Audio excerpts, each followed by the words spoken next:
नमस्कार मित्रमैत्रिणींनो. तर आज आपण इयत्ता चौथी मराठी पाठ्यपुस्तकातील कविता दुसरी श्रावण महिन्यात ही कविता बघणार आहोत. तर या कवितेचे कवी लोकराम शेंडे यांनी ही कविता लिहिली आहे. तर चला, तर आपण पहिले आता कविता बघणार आहोत. कविता कशी वाटली तर चला आपण या कवितेच्या प्रश्न आणि उत्तरांकडे वळूया. आम्हाला हे समजले. यामधील प्रश्न पहिला, कवितेत आलेले शब्द चौकटीत लिहा. तर कवितेत वर्णन केलेल्या महिन्यांचे नाव: श्रावण महिना, मोरांच्या संगतीने नाचणारी लांडोर, रात्री डुरुक डुरुक करणारा बेडूक. प्रश्न दुसरा, आकृती पूर्ण करा. श्रावण महिन्यांची वैशिष्ट्ये. तर श्रावण महिन्यात रिमझिम पाऊस पडतो, सगळीकडे हिरवळ दाटते, जंगलात मोर नाचू लागतात, बेडूक डराव डराव करतात.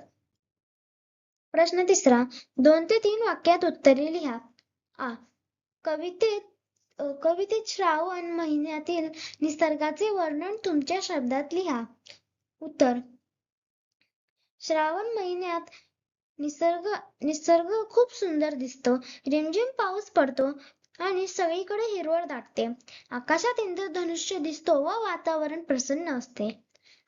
मोर आणि बेडूक पावसाचा आनंद कसे व्यक्त करतात? उत्तर: मोर पिसारा फुलवून आनंदाने नाचतात.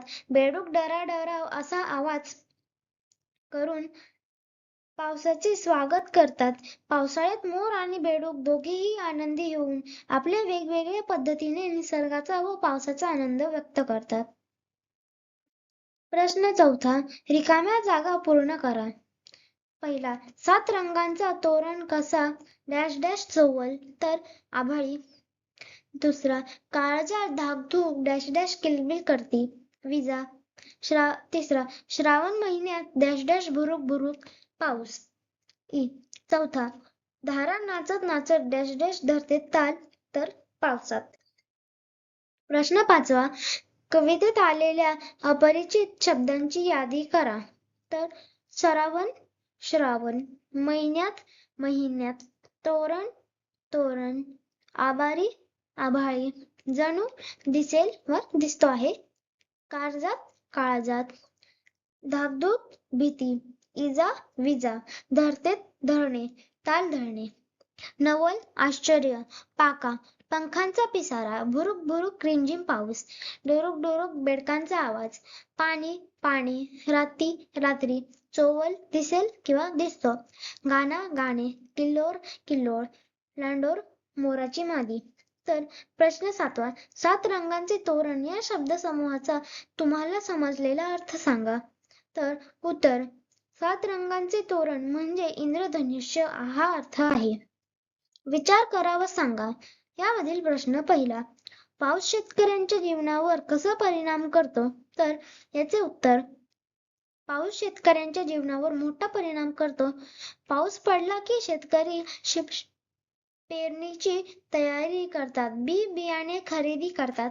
वेळेवर पाऊस पडल्यास पिके चांगली येतात, शेतकऱ्यांचे उत्पन्न वाढते आणि त्यांचे जीवन सुखी होते.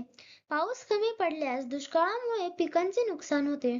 यामुळे बेचारे शेतकरी निराश होतात. पाऊस कमी पडला तर पाळीव प्राणी यांना सुद्धा पाणी प्यायला मिळत नाही. लिहिते होऊया. यामधील प्रश्न पहिला, खालील अर्थांच्या कवितेतील ओळी लिहा.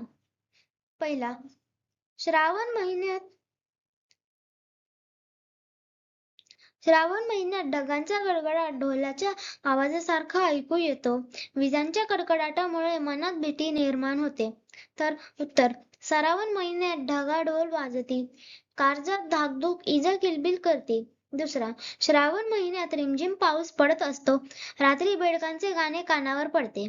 उत्तर: श्रावण महिन्यात पाणी भुरुक भुरुक, कानी बिबट्याच्या गाणं रात्री डुरुक डुरुक.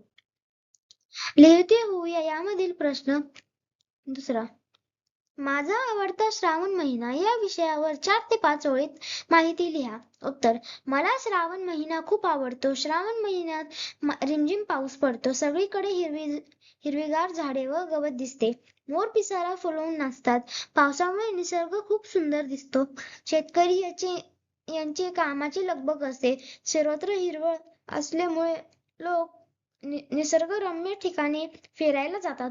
डोंगराळ भागात छान धबधबे वाहू लागतात. श्रावण महिन्यात उपवास लोक करतात. यामुळे सर्वत्र भक्तिमय वातावरण असते.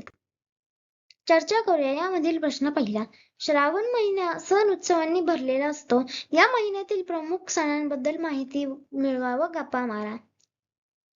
आपण आपल्या आईसोबत गप्पा मारू शकतो बरं का? उत्तर, श्रावण महिन्यातील सणांविषयी गप्पा. आई, बाळा तुला माहित आहे का, श्रावण महिन्यात अनेक सण येतात. मुलगा, हो आई, नागपंचमी हा सण येतो. या दिवशी नागदेवतेची पूजा केली जाते. आई, बरोबर. त्यानंतर नारळी पौर्णिमा आणि रक्षाबंधन येतात.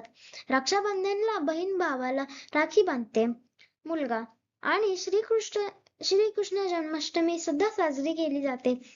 हा श्रीकृष्णांच्या जन्माचा उत्सव आहे. आई, हो. तसेच बैलपोळा हा शेतकऱ्यांसाठी महत्वाचा सण आहे.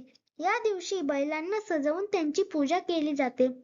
मुलगा, वा आई, म्हणजे श्रावण महिना पाऊस, हिरवळ आणि सणांच्या आनंदाने भरलेला असतो. खेळया शब्दांशी. यामधील प्रश्न पहिला. समानार्थी शब्द. पहिला, मोर मयूर, पाणी जल, रात्र रजनी, कान कर्ण, ढग मेघ, वीज विद्युलता. प्रश्न दुसरा. विरुद्धार्थी शब्द. मोठा लहान, कमी जास्त, जवळ दूर. प्रश्न तिसरा. खालील शब्दांसाठी कवितेतील आलेले शब्द.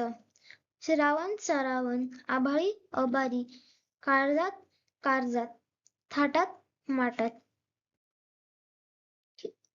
प्रश्न चौथा. आकृतीतील प्राणी कीटकांची नावे ओळखा. तर उत्तर. पहिला, डास, बेडूक, नाकतोडा, गोगलगाय. ओळखा पाहू यामधील प्रश्न पहिला. आ. मी आहे राष्ट्रीय पक्षी, पंखांवरती रंगीबेरंगी नक्षी, केकूवर करतो गानात, रमतो कवितेच्या बालमनात. सांगा मी कोण? उत्तर, मोर. अ. कधी हिरवा कधी राखाडी, कधी पाणी कधी माती, डराव डराव असे करतो, उड्या मी मारतो पावसाच्या राती. ओळखा पाहू मी कोण? उत्तर, बेडूक. शोध घेऊ यामधील प्रश्न पहिला. पावसाची संबंधित गाणी. यासाठी कोणतेही पावसाचे गाणे म्हणता येईल. उदाहरण, ये रे ये रे पावसा तुला देतो पैसा, किंवा नाच रे मोरा आंब्याच्या वनात. कृतीतून शिकूया मधील प्रश्न पहिला. पावसाच्या संदर्भातील बातम्यांची कात्रणे गोळा करून भित्तिचित्रकावर प्रदर्शित करा. दुसरा, ओवी अभंग ऐका व त्यातील अपरिचित शब्दांचा अर्थ समजून घ्या. प्रश्न दुसरा. 6 ऋतू व त्यांची वैशिष्ट्ये. पहिला, वसंत ऋतू व चैत्र वैशाख. हवामान आल्हाददायक असते. झाडांना नवीन पालवी फुटते. याला ऋतूंचा राजा म्हणतात. दुसरा, ग्रीष्म ऋतू व ज्येष्ठ आणि आषाढ.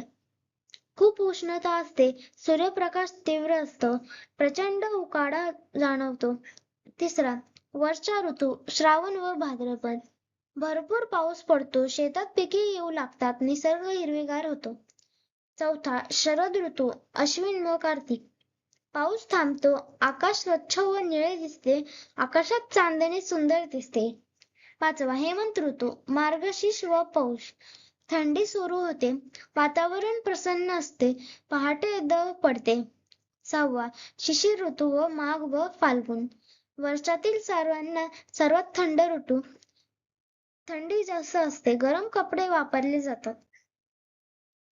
अभ्यासासाठी शुभेच्छा. हा व्हिडिओ आपल्याला आवडल्यास चॅनलला लाईक, शेअर आणि सबस्क्राईब करा व आपल्या मित्रमैत्रिणींसोबत शेअर जरूर करा.